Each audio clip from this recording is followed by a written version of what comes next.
It's a demon? Yeah.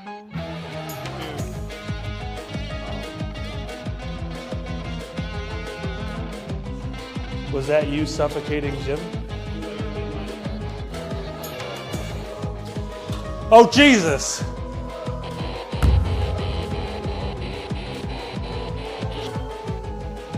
I'm picturing like a bird cage right now.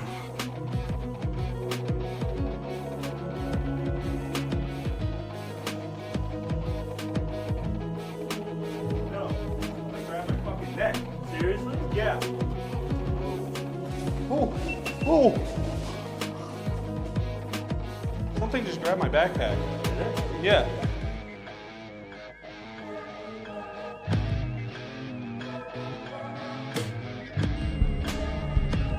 You just moved that ball? Is there anything inhuman down here?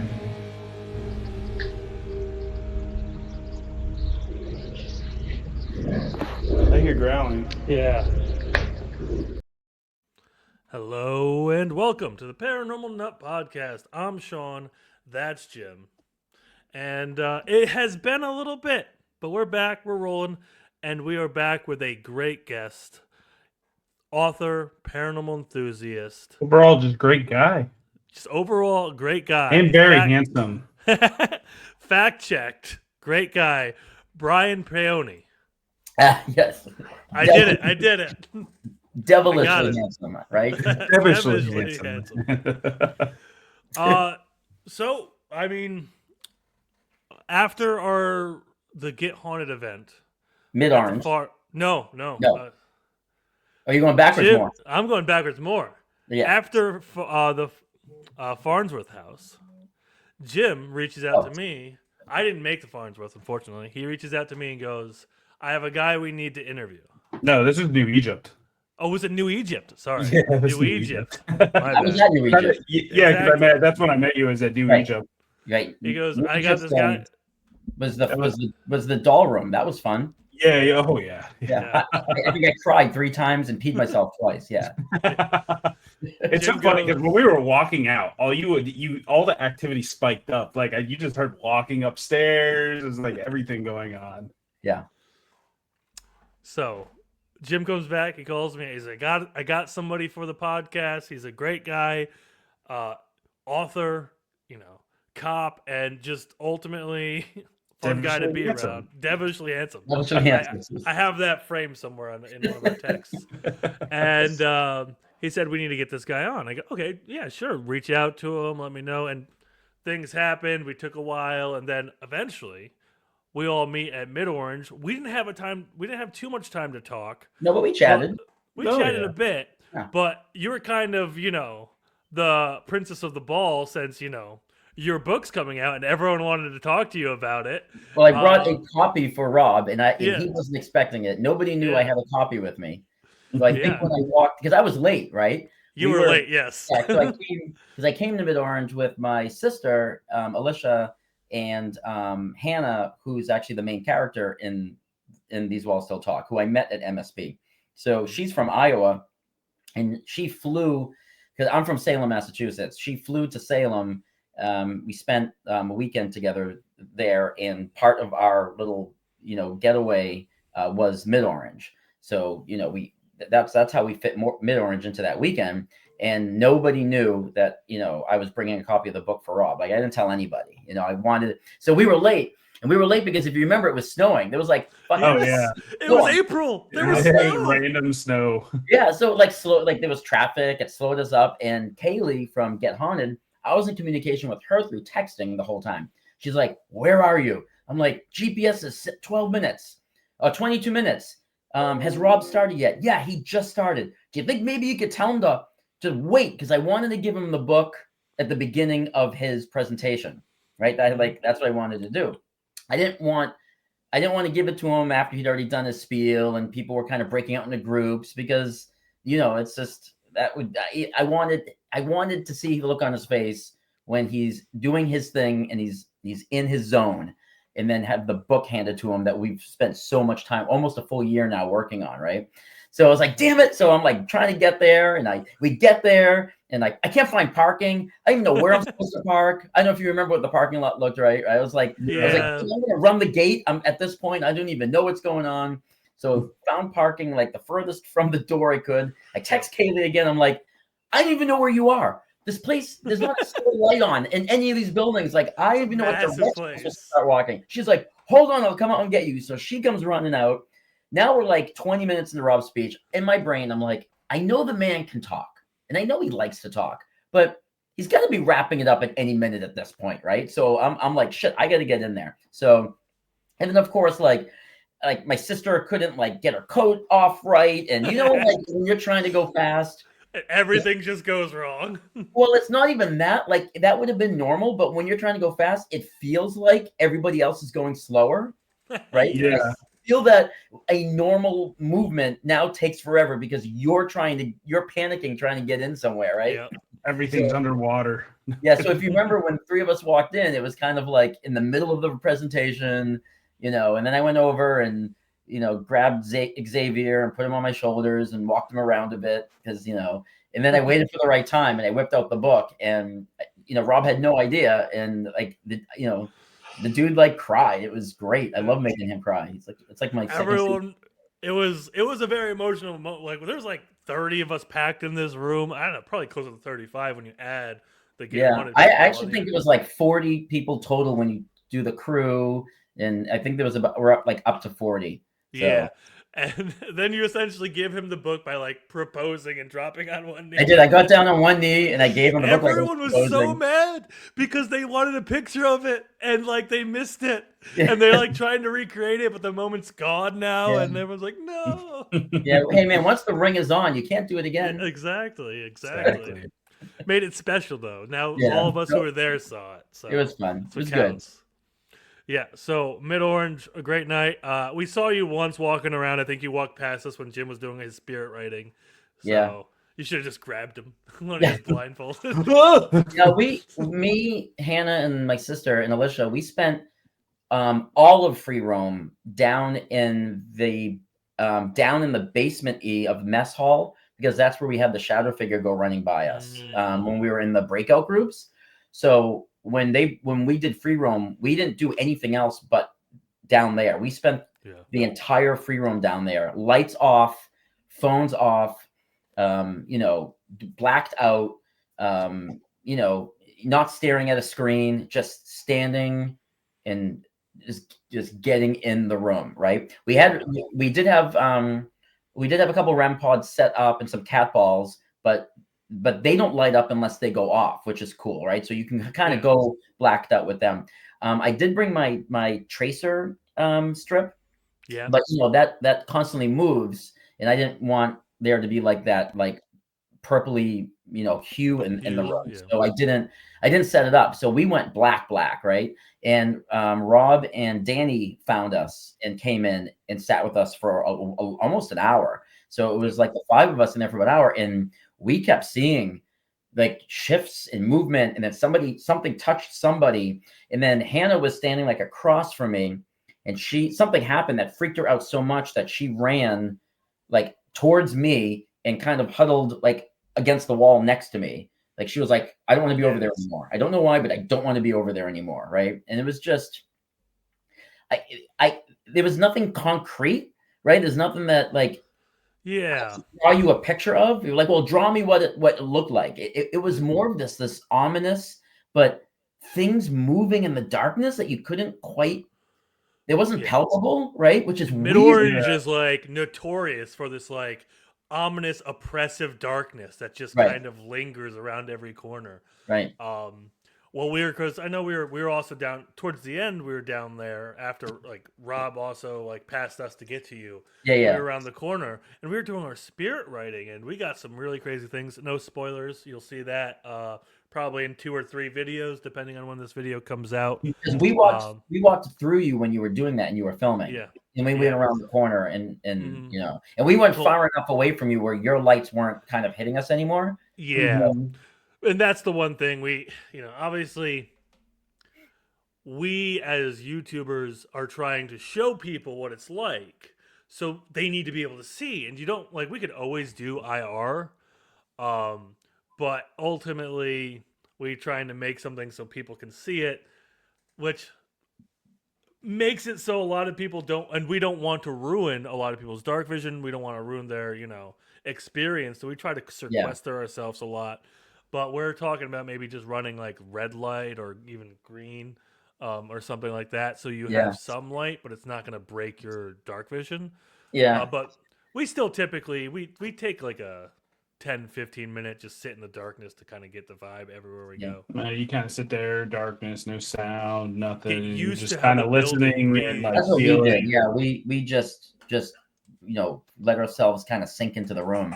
But what you were saying about how you walk a fine line as content creators Yep. to like get the good shot, get the shot that's brightly lit so the viewers can understand what they're looking at, but you also don't want to ruin it for the people who also paid money to Mhm. investigate, and now you don't want to like encroach on these paid customers, right? And have them feel like, well, they're like, you've kind of commandeered an area that nobody else can use because you're filming, right? Yeah. So when I was writing These Walls Still Talk at Missouri State Penitentiary, I was there, I was there for 8 weeks, and I would give a speech. So if you've never been to MSP or you don't know how they work, every Friday and Saturday night, they normally so we're saying 95% of the time, they do a ghost hunt at 8 to 9 or 9 to 10, and then a second ghost hunt after that for another hour. And then they have the free roam.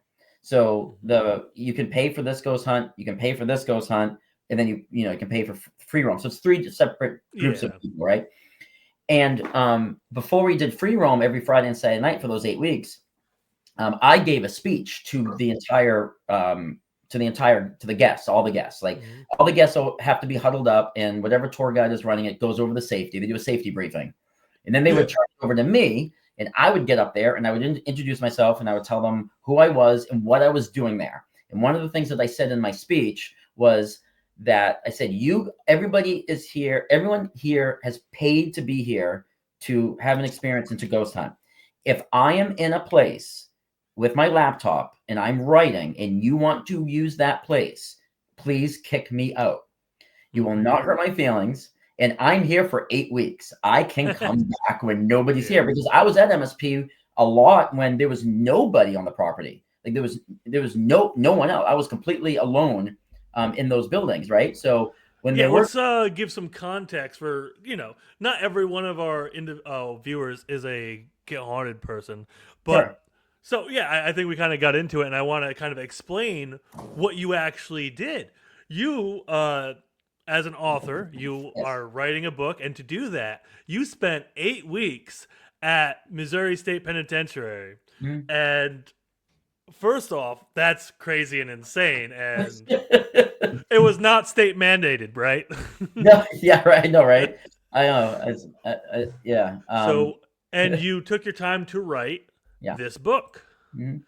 These Walls Still Talk, a Get Haunted Tale by Brian Paone. So just really quick side note, and then we can come back to that later. But it's going to be a series, but not sequels. It's going to be like the Nancy Drew series, or the Hardy Boys series, or the Goosebump series, or the Babysitters Club series, where each one, it's a Goosebumps book, but different characters are in each book. They're different plot lines. They're different things, right? So this is the Get Haunted series. This happens to be book 1.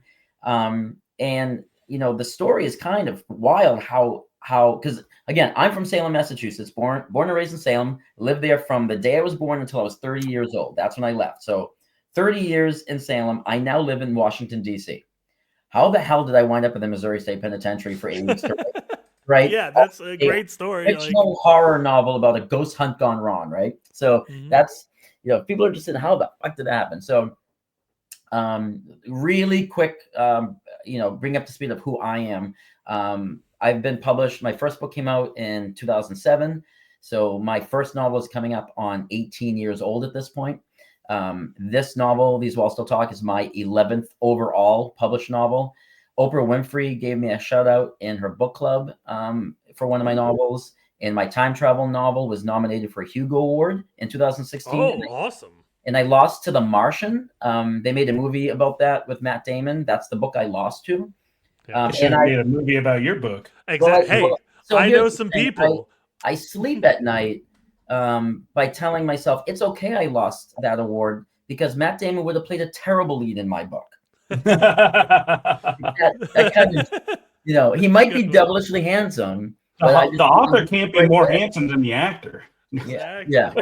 And I think like a Jason Bateman would be better as the lead in my novel. Anyway, so getting off That guy, what's the guy from Parks and Rec? The guy from Severance. There you go.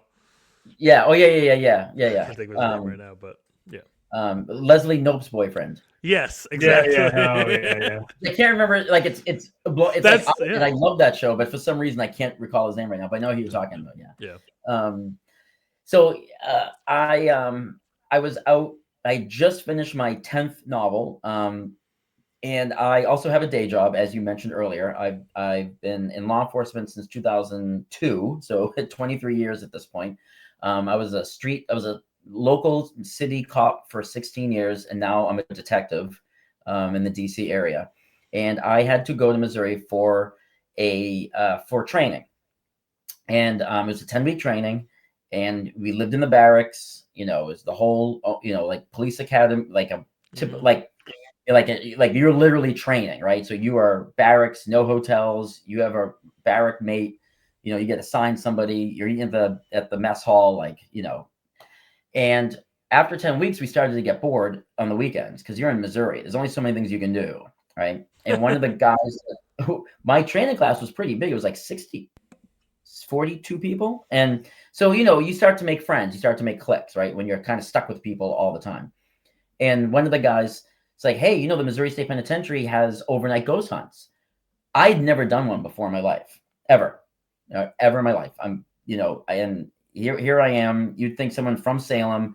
I also grew up in a funeral home. You'd think I would have done a ghost hunt, and I never have. I've done ghost tours, like New Orleans. I did like the walking tours, but I've never been like, here's a bunch of ghost hunting gear and go find ghosts. In like a haunted place. And I was like, that sounds amazing. We're going to do this. So we went, and I left like changed. I was like, I can't believe that this is a thing. And this must be how like people who skydive for the first time when they're like 40, and they're like, wait a minute, I could have been doing this my whole life. And like, nobody told me about this. Right. So I left just so like starry-eyed about this ghost. I didn't want it to end, and we didn't even have that much stuff happen to us.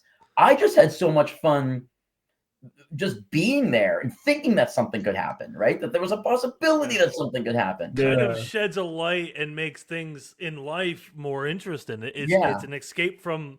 It's a real life escapism, right? Like we're actively engaging in things that are, right, transcend our natural lives, and it's interesting. It is. So I was like a junkie. I wanted back next weekend. I was like, wait, they do this every weekend? I'm going back next weekend. But the following weekend was a Get Haunted Nesper hosted event. It was the Devils on the Run tour, and Get Haunted was hosting it. I had never heard. Now I knew Nesper, right? Because just Lorraine and Warren and the Conjuring movies, and I'm from New England. Annabelle, So like I understood who they were. Yes. I never heard of Get Haunted before in my life. Didn't know who they were. Didn't care who they were. I was going. I didn't care that the tickets were, now like a special event price where they weren't the weekend before. I was like, I don't care. I'm in my brain. I'm like, I'm never coming back to Missouri. So this is like, gotta use it while you're here. Yeah, if I could, famous last words right there. So I go to this event, and there was like 100 of us, I think, maybe 75 attendees, guests. Mm-hmm. And Rob put us all in A Hall, Housing Unit 4, and he does his thing. And I, didn't know who he was. I was like, he's doing his speech. And when they do the breakout groups, he kind of divides the room into, so there's 4 buildings that make up MSP that the public is allowed to go in. So he split the crowd into 4s. Mm-hmm. And it just so happened that my whole row was all the guys that I was in training with. So we took an entire row. And then the row in front of us was this woman, Hannah, and her friend Lizzie, who was there. So Rob, we were a group. So just like serendipitously, Rob put Hannah and her friend Lizzie with me and my buddies. And as you know, you do each location for about 45 minutes, right? And there's a lot of walking at MSP. It's not just like, it's kind of like Mid-Orange, but I even think that the distances are even greater, like going to the gas chamber and stuff. So you know, by the end of like 3 hours, 3.5 hours, like I had become like fast friends with Hannah and Lizzie. And I had never experienced like stations like that where you go, someone explains the equipment, and then everyone gets to use it under the watchful eye of somebody who knows what they're doing, right? As opposed to just be like, here, have fun, and call me if you need something, you know? And I'm like, you know, you're holding it upside down. So, so I walked away from Sorry, that was really funny. you know, I mean, K2 meters, right? I mean, point them at your feet because it looks like it's a remote control. So, I just remember my brain going, "There's a book here. Like, there's a novel. Like, you know, not a nonfiction book. Not. I didn't want to write about ghost hunters, right? I didn't want to write. I knew that's not where it was. It's not that I wanted to start interviewing a bunch of ghost hunters and then put out like a tell-all or something like that. I said, no, as a author who deals in sci-fi, horror, and fantasy, there's a horror novel here. And I started coming up with the idea as we were walking around that night of a novel about a ghost hunt gone wrong at the Missouri State Penitentiary during one of these events. I was like, what if at some point the ghosts get fucking pissed off and shit hits the fan during this ghost hunt and everyone's like locked inside, right? And that was like, that's the only thing I had in my head. That was the only thing I had. It was enough for me to be like, this is cool. Like, I would never think to write something like this, but I can use my experiences tonight because now I've lived through 2 overnights, one that was organized by a company and one that was more of a free roam. I can kind of build off that. This is great. So I got in touch with Jenny, who's like one of the tour guides there. And if you watch any YouTube documentaries on MSP, she's always the one they interview because she's literally a firecracker of a woman. I mean, she's the woman that you want talking. She's amazing. Like, and so I found her on Facebook and I reached out to her and I was like, hey, I don't know if you remember me. I was there 2 weekends and she remembered me immediately. I started to like describe myself. Like, you know, She's like the devilishly handsome one. She's like, stop there. She's like, time out. I got you. And I was like, so I was like, hey, you know, one thing that I wasn't kind of advertising when I was walking around is that I'm a published author and I just finished a novel. I had just turned it into my editor. So I was in that space of that like headspace where I didn't quite know what my next book was, right? I was still kind of, I still had my hangover from turning in my cyberpunk dystopian novel that I just turned into my editor. And I didn't quite know what I wanted to do next. And I was like, I think there's something here. So she was like, well, what are you doing Saturday? I was like, it was our last weekend in Missouri. And I was like, nothing. She's like, well, why don't you come? I'll meet you at like 10 a.m. I'll give you a private tour of the place in daylight and we'll talk about this. And so me and my barracks mate, Heath, he's from California. We drove to the penitentiary and in daylight, she took us around. We went into the buildings, just the 3 of us, gas chamber. She kind of gave me the history. And I was like, yep, I'm sold. Don't know what I have to do. And somewhere in that conversation, and I don't know if it was her who said it or me who said it, somewhere somebody had the terrible idea that maybe I should write the whole book inside the penitentiary. So next thing I know, Sheila, who's the prison boss, she's in charge. She's the boss of the penitentiary. She's in charge of all the tours.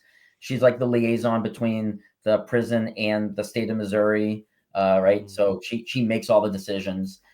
She got involved and she was like, well, she's like, I'll get back to him. What I didn't know was in the span of like the 10 days that I hadn't heard from anybody, Sheila was vetting me.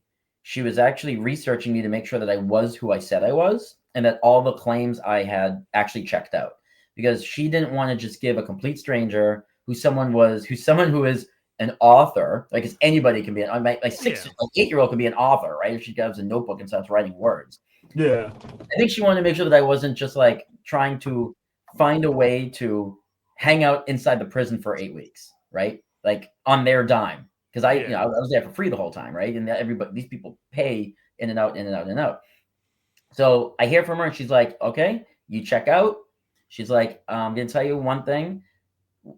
We've never let anybody do anything like this before. You're the first one who we allowed to stay on the property and write for this length of time. And she's like, and you're gonna be the last. She's like, like, this is it. We're not opening the doors now for, come one, come all, write books inside the penitentiary.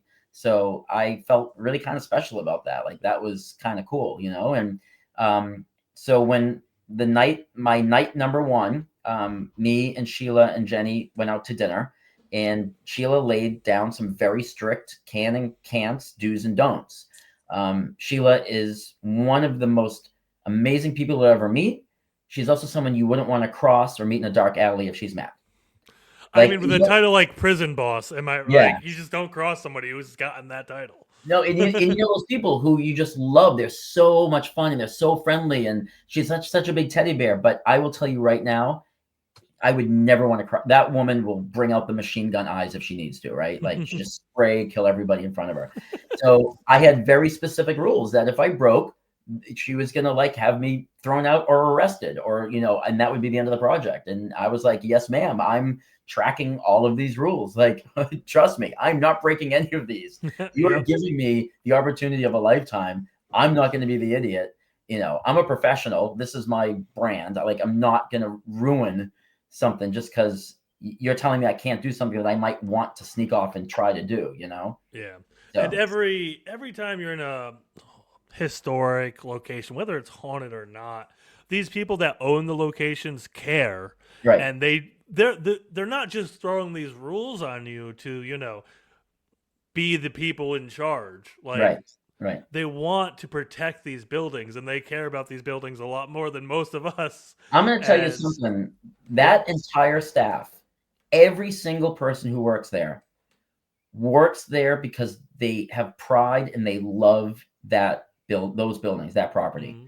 Nobody works there for the pay. Nobody works there because the hours are good, right? Because they're terrible hours.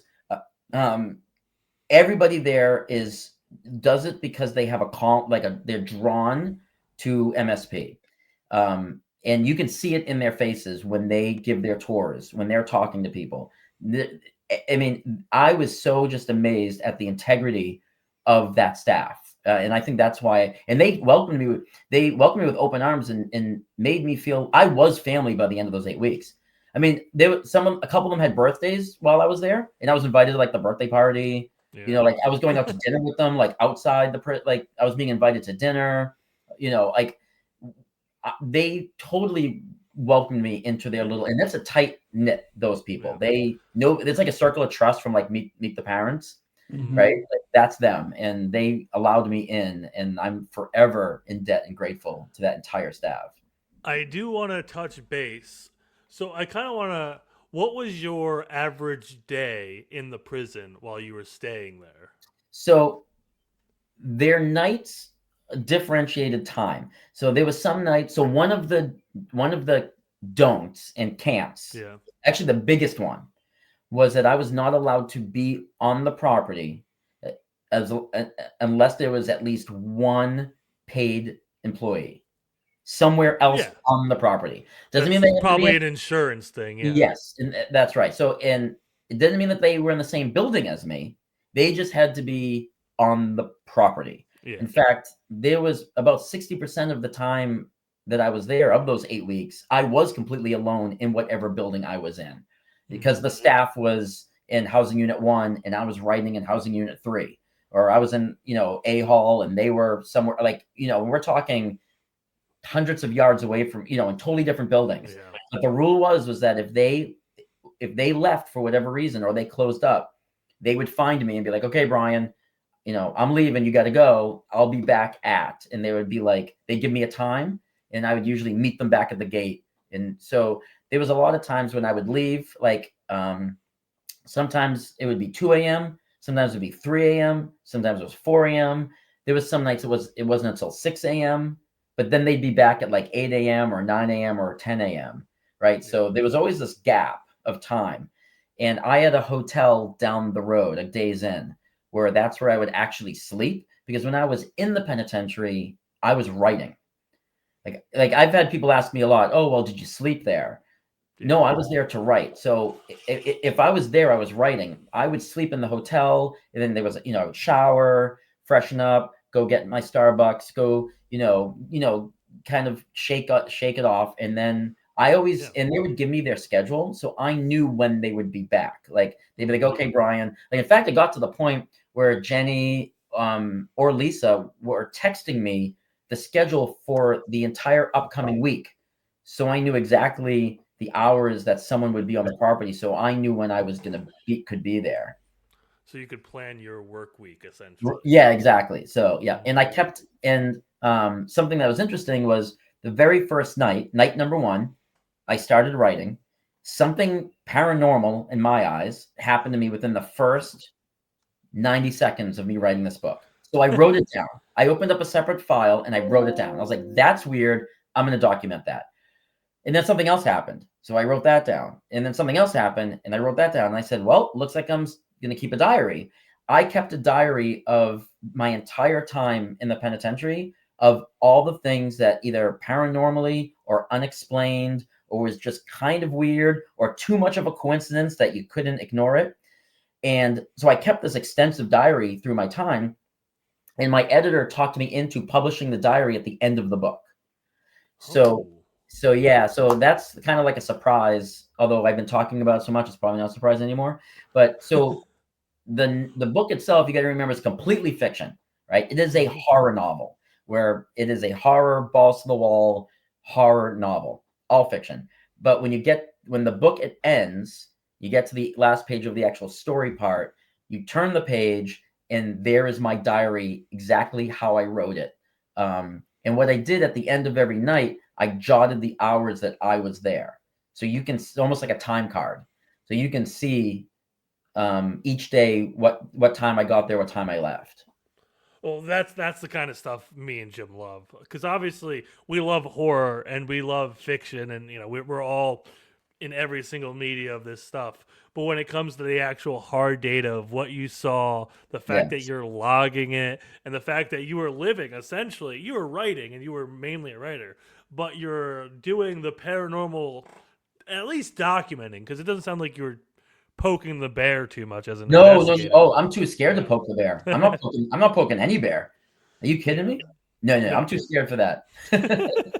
Nope, I'm not one of those people. Trust me. I respect their space, and they can stay over there, and I can stay over here, and we can talk through like cans and a string. Like that's just stay over there. There is no bear being poked. Yeah, and we as investigators, we try not to poke the bear, but you see some people out there that really like to antagonize things. I will, if I treat ghosts as I treat people. If a ghost is being rude, I'm going to be rude to the ghost. But did you guys hear what happened to me at the McClay Mansion? Am I saying that right? Was that this weekend? No, it was back in November. Okay.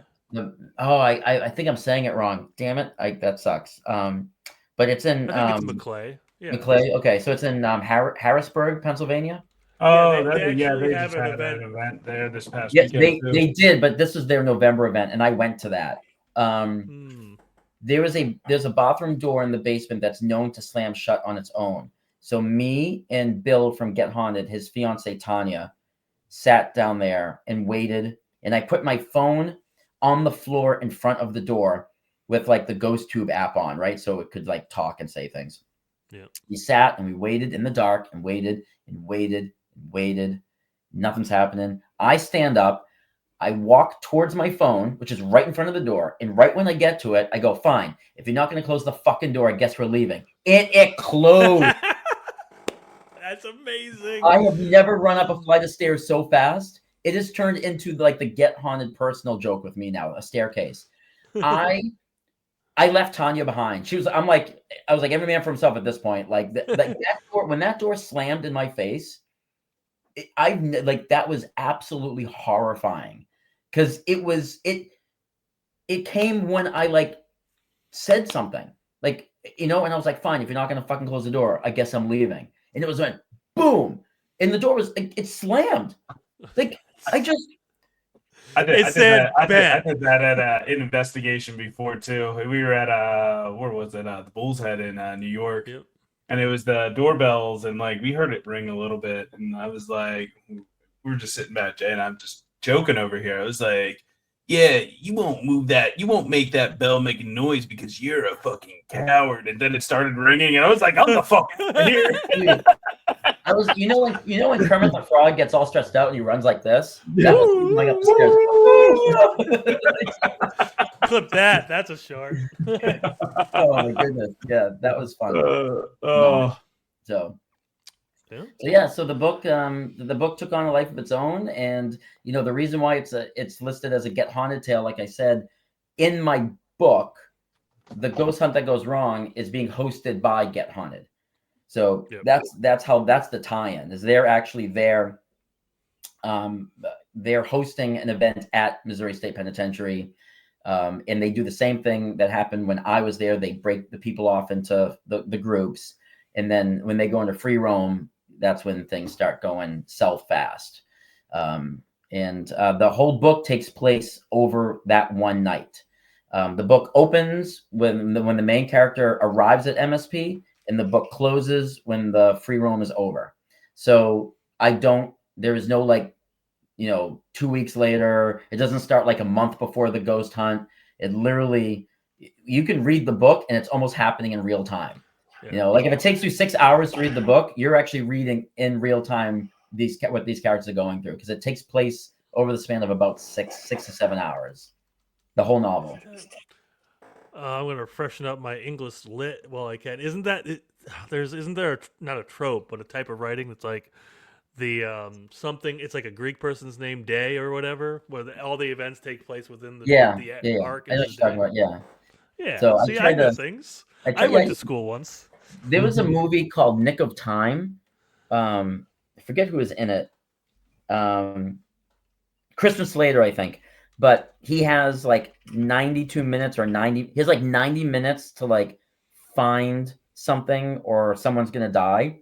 And when the clock starts, there's actually 90 minutes left of the movie. So the movie it's called Nick of Time. It came out in the 90s. And I just remember loving that concept where we are actually working second to second with him. There isn't this like, it doesn't cut away and then come back and there's like 10 minutes of gone. Like we follow him for 90 minutes. And I kind of wanted, when I went to write this book, I kind of wanted to do something like that.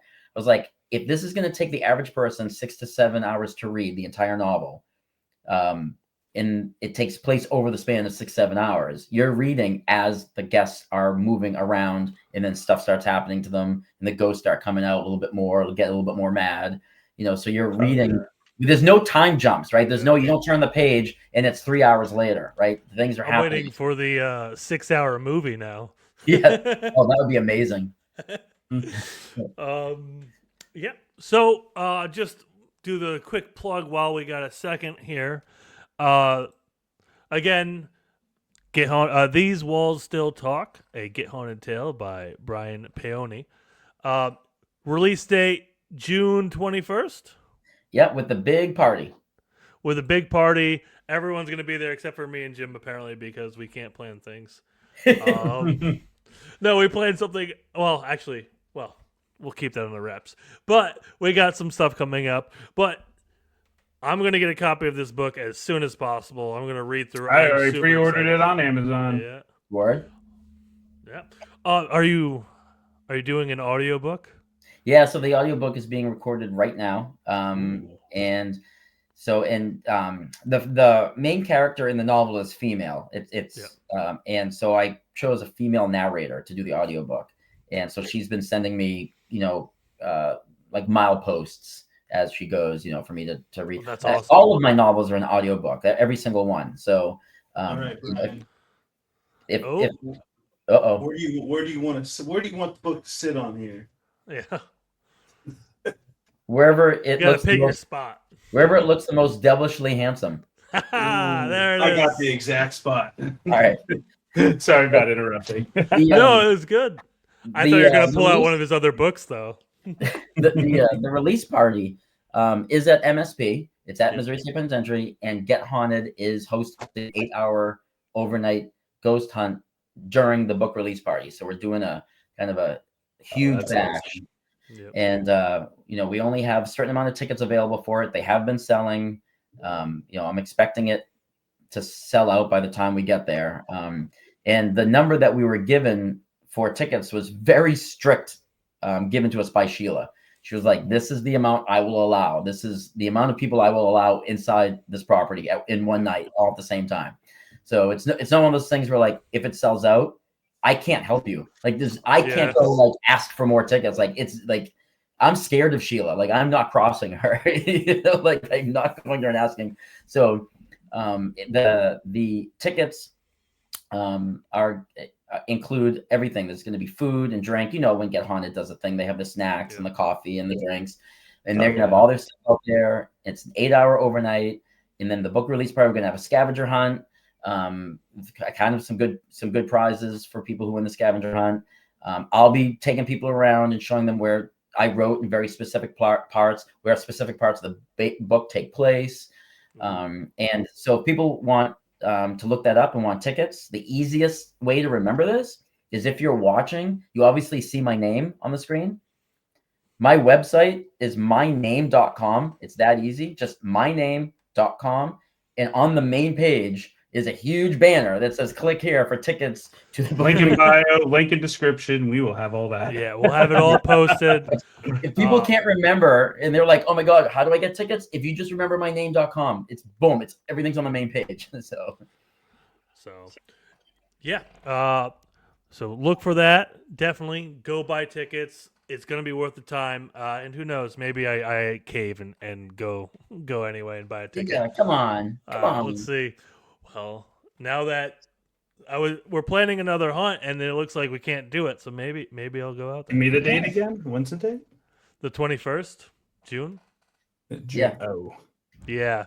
I'll Jim's have having a kid. He has an excuse. I have a kid on the way on June. No. Between June 13th and June 21st. So, Yeah, that's the sweet We'll spot. bring the kid along. yeah, bring the pregnant girlfriend along and have a child at MSP. Oh my God! You imagine like someone gives birth during my book release party at MSP. That would make the event. Sheila comes in. No, they didn't buy a ticket. Get them out of here. My goddamn ticket. Get them We're out of sold here. out. We're sold out. That one has to go. Who smuggled a baby in here? Oh, that'd be so funny.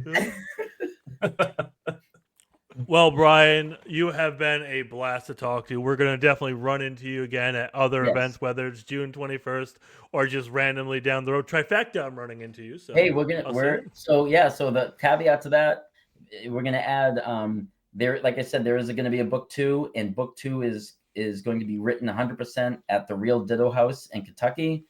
They are letting me, so I am coming for the trifecta that weekend, but I'm there for research and outlining purposes. So I'll be there with you guys, but I'm not necessarily part of the investigations. And also I'll be doing mostly outlining and observing and taking notes, so I see how you guys do stuff, so then it can make to make it into the book. Right. So Paranormal, that's going to be in the book. Listen, if we're in the book, I just ask that you kill us instantly and brutally in the best way. Like the very first sentence. Yeah. You ever see the movie Ghost Ship, where 300 people? Oh my God. Oh yeah, they get decapitated right away. That's how it's going to open with Jim and Sean just in the first four sentences. Yeah. They walked in and these axes came flying out of the house. And everyone was just cool with it and went about their day. I don't know. They just walked over them, but actually. Let's see the Martian beat that. Yeah. Eat your heart out, Matt Damon. Yeah. Oh. So, well, but yeah, so I'm going to be writing. I'm going back by myself for almost 3 weeks, and Ernie and Denise are letting me stay, giving me a room. And I'm writing book 2 in that house. So that will be fun. That'll be awesome. I'm sure after this book comes out, every haunted house, every haunted mansion, every haunted prison could be like, Brian, come stay at my place. Write a book about my place. So we So we won't talk about the fact that I already have a potential book 3 location because that happened. I knew it. I knew when you told me how, like, when I started figuring out, like, everyone's going to want to do this. This is just like the greatest thing ever. So, But it's free marketing for you, right? yeah, exactly. exactly.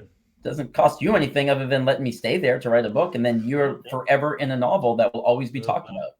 Exactly. So if you're, if you own a very famous haunted location, reach out to brianpaone.com, Paone.com. Yeah. This has been a blast. We This has gotta been nutty. have you And super back nutty. on the show. It's been super nutty. That's what we try. That's what we strive for here. We try to do that. Well, thank you all for showing up. Thank you, Brian. It's been a blast. We're going to have you back on the show. We're going to see you in the future. And June 21st, go check it out. MSP, Brian Paone, and These Walls Still Talk, a Get Haunted tale. Thank you so much. Stay tuned and stay crazy. Love you guys. Bye.